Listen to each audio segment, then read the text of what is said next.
Hi, my name is Chris Clavio, and I'm going to be showing you the unfolding of a complex geometry in Pepakura Designer 3.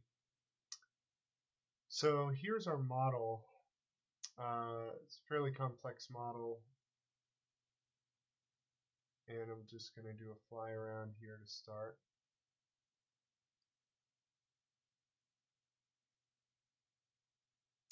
Um, so here to the left is our model, and then to the right here is our unfold, and I'll sort of get to that later. Right now I'm going to explode our 3D model so you can see the edges here, and we'll do another fly around. Because the geometry of this model is so complex, the best way to unfold it and realistically be able to fabricate it with either paper or some kind of thin pliable material is to break it into strips. Ideally, we're going to want our strips to be 2 to 2.5 inches wide, just so we'll be able to work with the material, and also so things don't get too small. So as you can see, I've broken everything up vertically, or ideally that's how I've started.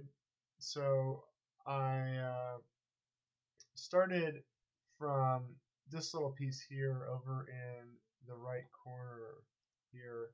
You can see this, and I just went around the back pretty much as vertical as I could go, and I just start to wrap around the form here, and then when we get to these complex shapes and we're starting to go into the tube, you can see that I've decided to use a sort of three-legged strip, and the three-legged strip is going to really help with our structural integrity, and it's also going to allow us to get in on the inside of these tubes without having them completely isolated from the rest of the form.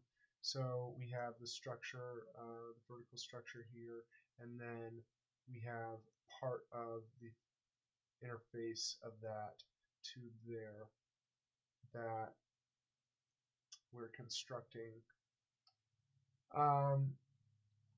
If we keep moving forward, we can see this guy does a similar thing, comes through on the inside here, and then that one's pretty much straight. We can see representations over here as we click on our model. So this is an L shape. This is also going to help with our integrity. And we're just going to keep going on around. So when we get here, we run again into a complex shape. This one is actually going to wrap around and fill part of this inner tube, and then come around and actually fill the top face of this tube right here, which you can see better in this way. It's actually this tube and this top face that's being filled there. So that is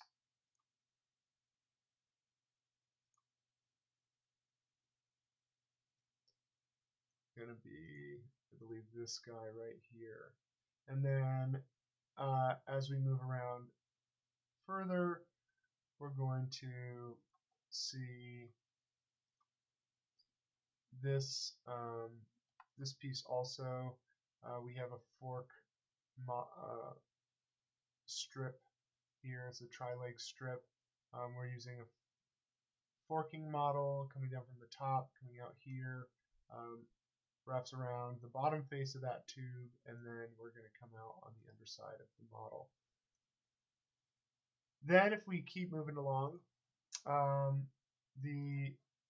our front faces here just resume, and they're pretty vertical. And then we get to this piece, which is a nice complex shape.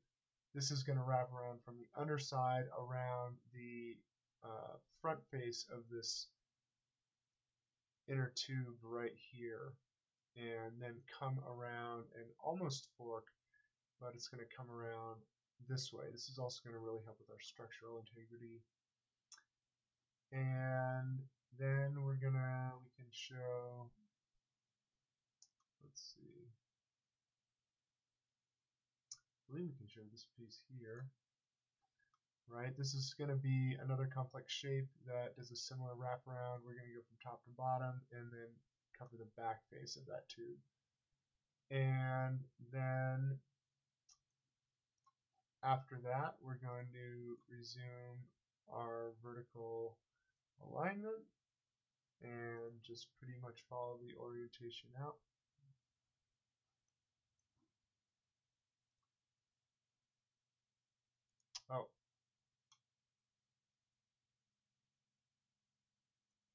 Oh, there we go. I was missing some strips. So we're going to follow here.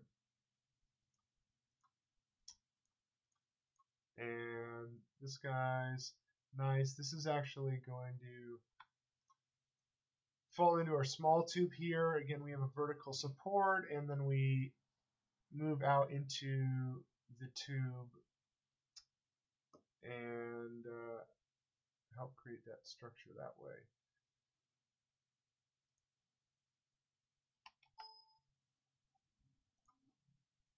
So we keep going along here, and we are going to reach the end of our wraparound. So we started on this face right here. So after that, we weren't able to cover every single face of the model with our vertical layout, and I just arranged them this way because there are so many different strips. It's going to be really important to know what's what, and having them arranged for the cut is going to help. I can also, as you've seen me do, go in and I can see every single part in the model, and I can change the name of these parts. So I'll probably identify each part with a serialization of some sort, and then we will actually print those on the model. We can show the part numbers, and that will really help us identify what goes where when we're building this. So like I said, we finished out around here, but we didn't get all the faces. So we're going to wrap to the underside, and we're going to cover these guys right here, cover this underside. So we start here, and we move over. As you'll notice, this wraparound, this fork, is represented over here rather than next to this, and the same with this guy. So we're gonna skip. These are two of our most complex shapes. We're gonna skip those because they're already represented down in the wraparound. So we're going to go from here to these pretty straightforward vertical strips. And we're going to get out into the Y again when we're starting to get into that inner tube there, help build some support for that structure. This guy is just going to wrap around completely. It's a nice support there for the front face, front opening. And then we're going to go here. This is a forking piece that actually goes really nicely next to this piece. These two are adjacent to one another, and that's going to help with the support. You can see that this fork actually goes into the small inner tube right here, and then we finish out our model like that. And there's one last irregular space that didn't really fall under these categories. That guy goes down here, and that flows from the bottom edges and up and around and creates the back face of this inner tube. So that's our complex model in Pepakura Designer 3. As you can see, we can zoom the explode way out and really get to see these shapes. The isolation mode is really helpful when you're really trying to understand the geometry of a particular strip. And if we come back here, just stay open a little bit. I'll come over here and talk about the 2D a little bit. So, like I said, I've got all my strips laid out, but I haven't optimized my tab layout. I did do the optimization for this bottom row here, so all the tabs are optimized for the best structural integrity. They're pretty much mirrored so that they're fitted similar to puzzle pieces. And you can see that each edge here is labeled so we know what goes to what, which is really nice.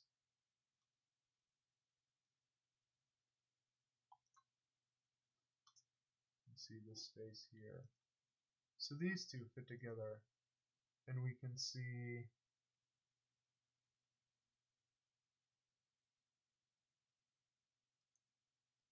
that 289 fits in 289, and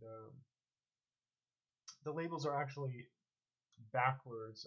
We're viewing this view in the 2D, so we're looking at this interface right here, and so you can see that these are actually laid out this way if you want to match the numbers up, because the numbers are on the interfaces, which will leave our finished model nice and clean if we're going to laser cut those lines and numbers in,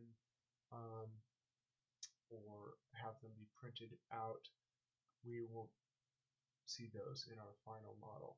But as you can see, the tabs are really important, and in some cases there's a lot of overlap, and tabs just aren't in the ideal position. So what we can do is use our tab tool, and we can swap tabs, and it'll actually show us this edge aligns with this other edge, and if I click, I can actually get the tab to swap places. So that way I can really optimize where my tabs go, and I really want to alternate. This is an alright setup. I don't want to have two tabs too close to each other like this. They're overlapping, and in the cut, when we print that out, that's not going to work. So you can see that this tab is lining up with one way over here, but if we click, it's going to relocate over there and have a much nicer layout for this particular piece. So I'll go into that in depth later and fix all this tab layout stuff, and then I'll be able to print this sheet out and cut it up and build this model. One thing I have noticed is cutting things by hand is an incredibly time-consuming process. So if you can, it might be best to laser cut your models. You can export your file in a vector format, like EPS is what I like to use, and then import it into Illustrator, and then throw it into a RIP and laser cut it. So I think that's a pretty good review of this complex model and the build in Pepakura. I'll talk to you guys next time.